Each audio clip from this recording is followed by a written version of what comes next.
प्रिय मध्य प्रदेश वासियों, जैसा कि आज मैं ये जो बात कहने जा रहा हूँ, हो सकता है कि मुझे हिंदू विरोधी मान लिया जाए, मुस्लिम पक्षधर मान लिया जाए, अनेक अनेक गंदे शब्दों से ट्रोल किया जाए, समाचार पत्रों से लेके इलेक्ट्रॉनिक मीडिया तक मेरी अनेक गलतियाँ या विचारों को गलत तरीके से पेश किया जाए। पर इस डर से हम कब तक गलत बात को सहते रहेंगे और सच बात बोलने से चूकते रहेंगे। कहीं ना कहीं तो हमें हिम्मत से काम लेना पड़ेगा। ठीक है, जिसके पास पावर सत्ता सरकार होती है वो सारे हथकंडे अपनाता है। इसका मतलब ये नहीं है कि हम हमेशा अत्याचार, अन्याय या देश को असुरक्षित करने की चीज़ों को बर्दाश्त करते रहें। आज मैंने समाचार पत्रों में पढ़ा है कि प्रदेश के मुख्यमंत्री मोहन यादव ने 3 गांवों के नाम बदलने का ऐलान किया है।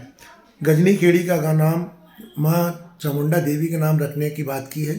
मौलाना गांव का नाम विक्रम नगर रखने की बात की है। तो मैं तो विशेष तौर पे हिंदू भाइयों से कहना चाहता हूँ कि क्या हमारी चामुंडा देवी इतनी छोटी या सीमित भारतीय जनता पार्टी ने मान लिया कि ये गांव के नाम उनके रख की और हम सारे हिंदुओं को खुश कर सकते हैं? क्यों ना हम देवास का माँ चामुंडा जी का नाम रखें, ताकि देवी जो हजारों लाखों लोग वहाँ पर दर्शन करने के लिए जाते हैं उससे हम गर्व महसूस कर सकें। मोहन यादव जी, आप मौलाना शब्द को क्या मानते हैं मुझे नहीं मालूम, पर मैंने जितना पढ़ा या जाना है कि मैं मौलाना शब्द एक उपाधि है और एक विद्वान के जो उपाधि दी जाती है वो है। हो सकता है आपकी कलम अटकती हो या आपकी जुबान अटकती हो मौलाना शब्द लेने से या लिखने से, पर मुझे तो गर्व महसूस होता है जब मैं मौलाना अबुल कलाम आज़ाद जी का नाम सुनता हूँ और लेता हूँ। तो मुझे याद आता है कि स्वतंत्रता संग्राम में उनकी बेहद भूमिका रही है और विशेष भूमिका रही है। उन्होंने देश के लिए सर्वस्व निछावर किया है। वो वर्तमान की भारतीय जनता पार्टी की छोटी सोच को यदि लेके रहे होते तो कभी वो देश के लिए नहीं लड़ाई लड़ते। और वही मौलाना अब्दुल आज़ाद जी कलाम साहब, जिन्होंने नेहरू जी से एक बार कहा था कि पंडित जी, आपने मुझे उस वाली लोकसभा से क्यों सीट दी जहाँ पर मुस्लिम ज़्यादा हैं, हिंदू कम है? तो पंडित जी ने कहा कि वर्तमान की परिस्थितियाँ जो हैं, क्योंकि 1947 में देश के उस समय माहौल कुछ ऐसे हो गए थे जो सांप्रदायिक दंगों के घेरे में थे। तो पंडित जी नेहरू ने कहा कि वो वहाँ पर चूँकि मुस्लिम अधिक हैं, इसलिए मैंने सोचा वहाँ आपसे आपको टिकट दे दूँ। तो मौलाना अबुल कलाम जी ने कहा बड़े गर्व के साथ, क्या आप मुझे सिर्फ एक वर्ग का नेता मानते हैं? क्या मुस्लिमों का नेता मानते हैं? मैं तो पूरे देश का नेता हूँ। आप तो मुझे वहाँ से टिकट दीजिए जहाँ पर बहुसंख्यक रूप में हिंदू हों और मुसलमान कम हों। और यही हुआ, जब पंडित जवाहरलाल नेहरू जी ने उनको टिकट दी तो वो बहुसंख्यक हिंदुओं के क्षेत्र से चुनाव जीत के आए। इसलिए मैं कहता हूँ कि मैं मौलाना अबुल कलाम जैसे नेताओं के गर्व महसूस करता हूँ और मौलाना शब्द से मुझे कोई घृणा नहीं होती।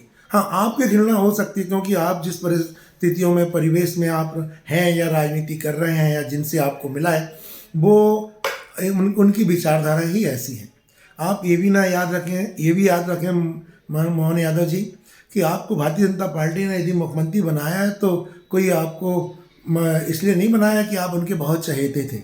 वो एक तीर से 2 निशाना ताक रहे हैं। वो आपको मुख्यमंत्री बना के हम और यूपी और बिहार की राजनीति को पलटना चाहते हैं। खैर, ये बात तो मैं अब बाद में कहूँगा। मैं तो आम जनता से और आम लोगों से अपील करता हूँ, विशेष तौर पे भारतीय जनता पार्टी के विपरीत दलों से, विपरीत सोच के लोगों से, विचारों वालों से अपील करता हूँ कि ये जो नाम बदलने की जो होड़ लगी हुई है और जिससे ना तो हमारे युवाओं को रोज़गार मिलने वाला है, ना आम नागरिकों की महंगाई कम होने वाली है, ना भारतीय जनता पार्टी अपने वादे को पूरा करने वाली है, इससे हमें कोई फ़ायदा होने वाला नहीं है।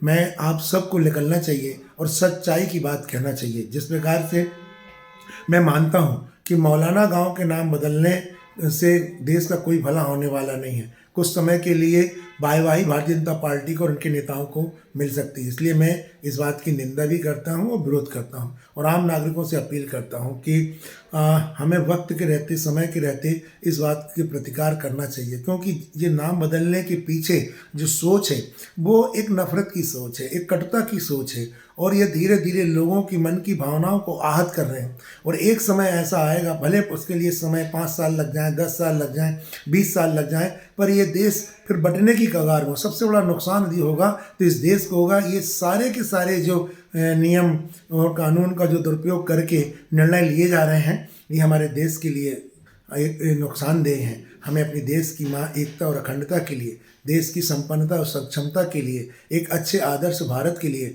हमें अपनी बात को उठाए रखना चाहिए और सच बात कहने से नहीं चूकना चाहिए। कहा गया है, जो डर गया समझो मर गया। जय हिंद, जय भारत, धन्यवाद।